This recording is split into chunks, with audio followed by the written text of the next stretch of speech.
Welcome back to Midcentury Memory Lane.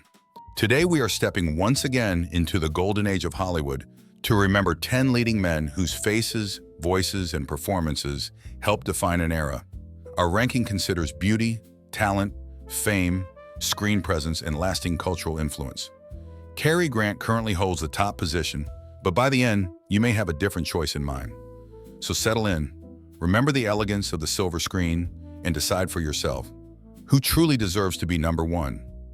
We begin with the man many still regard as the very definition of Hollywood elegance, Cary Grant. His dark hair, balanced features, athletic frame, and perfectly tailored suits created an image that seemed almost effortless. Yet Grant's appeal was never based on appearance alone. Watch him closely, and you will notice the raised eyebrow, the careful pause, the graceful movement, and the quiet amusement behind the eyes. He could appear sophisticated without becoming distant, and handsome without seeming overly aware of it. In romantic comedies such as The Philadelphia Story and Charade, Grant possessed impeccable timing. In Alfred Hitchcock films, including Notorious and North by Northwest, that same charm became mysterious and dangerous. Few actors move so naturally between comedy, romance, suspense, and adventure. He never won a competitive Academy Award, although he later received an honorary Oscar recognizing his unique command of screen acting. Perhaps that was fitting. Cary Grant did not simply play the ideal leading man. For generations of viewers, he became the standard by which all others were measured. If Cary Grant represented polished perfection, Paul Newman offered something warmer, earthier, and more quietly rebellious. Those famous blue eyes were impossible to ignore, but Newman's beauty never felt delicate or ornamental. His face carried intelligence, humor, stubbornness, and just enough uncertainty to make him human. Whether dressed in a dark suit, a prison shirt, or the dusty clothes of an outlaw, he looked natural rather than carefully arranged. Newman could play charming men, but he was most compelling when that charm concealed pride, loneliness, or self-destruction.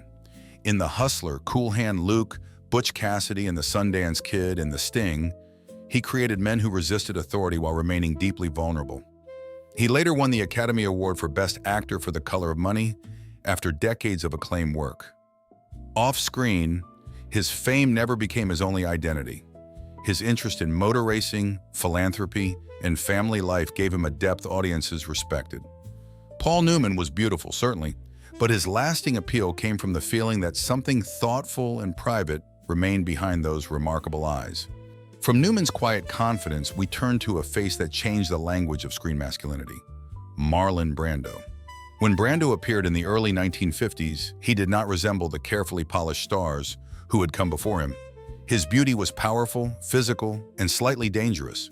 The heavy-lidded eyes, strong mouth, white t-shirt, and restless posture suggested a man uncomfortable with rules and perhaps uncomfortable inside his own skin.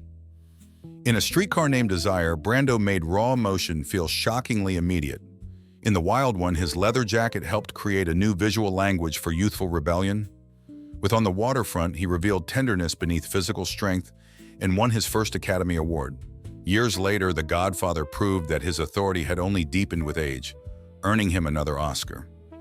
Brando's performances influenced generations because they rarely felt performed. He listened, hesitated, mumbled, exploded, and withdrew like a real person rather than a traditional movie hero. His appearance attracted audiences, but his instinctive, emotional honesty permanently altered acting. He was not always conventionally elegant. He was something more disruptive, impossible to ignore. Before Brando brought rebellion to the screen, Clark Gable had already shown audiences what commanding masculinity looked like. His broad smile, distinctive mustache, confident eyes, and slightly mischievous expression made him both approachable and powerful. Gable could wear formal evening clothes with royal ease, yet he appeared equally convincing in rough shirts, military uniforms, or the clothes of an adventurer. That combination helped earn him the title, the King of Hollywood. His performance in It Happened One Night revealed an unexpected gift for romantic comedy and brought him the Academy Award for Best Actor. As Rhett Butler in Gone with the Wind, he created one of cinema's most recognizable leading men, amused, self-assured, worldly, and emotionally guarded. Films such as Mutiny on the Bounty and The Misfits demonstrated that his appeal extended beyond one legendary role. Gable's charm came from contrast. He looked refined but never fragile. He could be playful without losing authority, romantic without becoming sentimental, and arrogant while somehow remaining likable. You do not see that balance very often anymore. Not every legend needed a long career. James Dean appeared in only 3 major starring films, yet his face became one of the enduring symbols of 20th century youth. Dean's beauty was different from the polished handsomeness of Grant or Gable. His hair looked slightly untidy. His clothes seemed casually chosen. His eyes could appear defiant in one moment and deeply wounded in the next. A red jacket, a white t-shirt, and a lonely expression were enough to create an image recognized around the world. In East of Eden, Dean captured a young man's desperate need for love. Rebel Without a Cause transformed him into the emblem of misunderstood adolescence. In Giant, he showed a darker ambition and a willingness to age beyond the youthful image that had made him famous. His performances brought him 2 posthumous Academy Award nominations for Best Actor. Dean's appeal survives because he never seemed settled. He represented the uncertain moment between boyhood and manhood, confidence and fear, rebellion and longing. His career was brief, but the unanswered possibilities made the image even more powerful. From youthful uncertainty, we move to the reassuring strength of Gregory Peck. Peck was tall, broad-shouldered, and classically handsome, with dark hair, steady eyes, and a deep voice that seemed naturally suited to authority. Yet unlike many commanding stars, he rarely appeared threatening. His face suggested intelligence, patience, and reliability, the qualities of a man you might trust before he had spoken a word. That dignity served him across an unusually wide range of films. In Roman Holiday, Peck was warm, romantic, and quietly amused. In Hitchcock's Spellbound, he brought vulnerability to psychological suspense.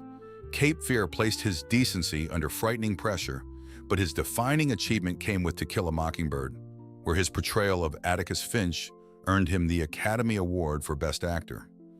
Peck's screen presence was never based on vanity.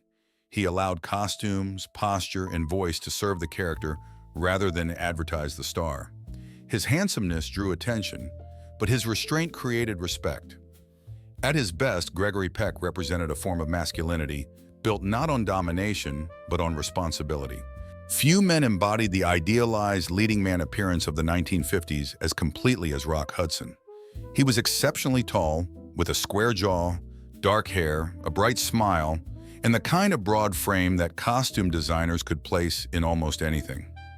In publicity portraits, he looked almost too perfect, confident but friendly, masculine but polished, glamorous without appearing delicate. Hudson first became famous through romantic dramas, but his talent proved more flexible than early critics expected. In Giant, opposite Elizabeth Taylor and James Dean, he delivered an ambitious performance that earned him an Academy Award nomination. Later, romantic comedies, such as Pillow Talk, revealed his excellent timing and willingness to make fun of his own handsome image. Films including Magnificent Obsession and All That Heaven further established him as one of the era's most dependable stars. There was an ease to Hudson's screen presence. He could fill a wide cinemascope frame without overwhelming it. Audiences believed him as a rancher, businessman, lover, or comic foil. His beauty opened the door, but professionalism and versatility kept him at the center of Hollywood for decades.